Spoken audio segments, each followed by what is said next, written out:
పశ్చిమాసియాలో యుద్ధ మేఘాలు కమ్ముకోవడంతో అంతర్జాతీయ మార్కెట్లో ముడి చమురు ధరలు ఒక్కసారిగా భగ్గుమన్నాయి. ఇజ్రాయెల్, అమెరికా, ఇరాన్ మధ్య ఫిబ్రవరి 28న ప్రారంభమైన ఘర్షణలు రెండో వారానికి చేరడంతో సరఫరా వ్యవస్థ పూర్తిగా అస్తవ్యస్తమైంది. దీని ప్రభావంతో తాజాగా బ్యారెల్ ముడి చమురు ధర $100 మార్కును దాటేసింది. దాదాపు 3.5 ఏళ్ల సుదీర్ఘకాలం తర్వాత ధరలు ఈ స్థాయికి చేరడం ఇదే తొలిసారి. మార్కెట్లు ముగిసిన సమయంలో ఉన్న ధరలతో పోలిస్తే కేవలం ఒక్క రోజులోనే ధరలు 16% కంటే ఎక్కువగా పెరగడం గమనార్హం.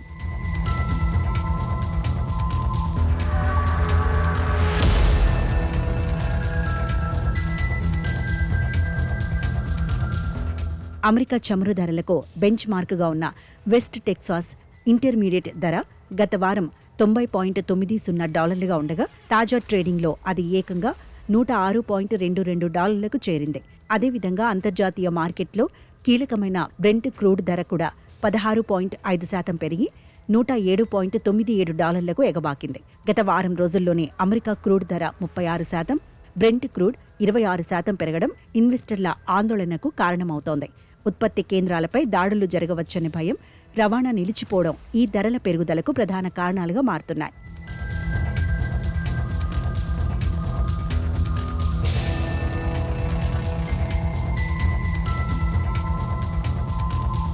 ప్రపంచ చమురు రవాణాకు జీవనాడి వంటి హర్మూజ్ జలసంధిని మూసివేస్తామని ఇరాన్ చేసిన హెచ్చరికలు ఇప్పుడు అసలు సమస్యగా మారాయి. ప్రపంచవ్యాప్తంగా సరఫరా అయ్యే చమురులో దాదాపు 5వ వంతు ఈ చిన్న జలసంధి నుంచే వెళుతుంది. నౌకలు దీన్ని దాటడానికి ప్రయత్నిస్తే నిప్పు పెడతామని ఇరాన్ హెచ్చరించడంతో షిప్పింగ్ సంస్థలు తమ సేవలను నిలిపివేశాయి.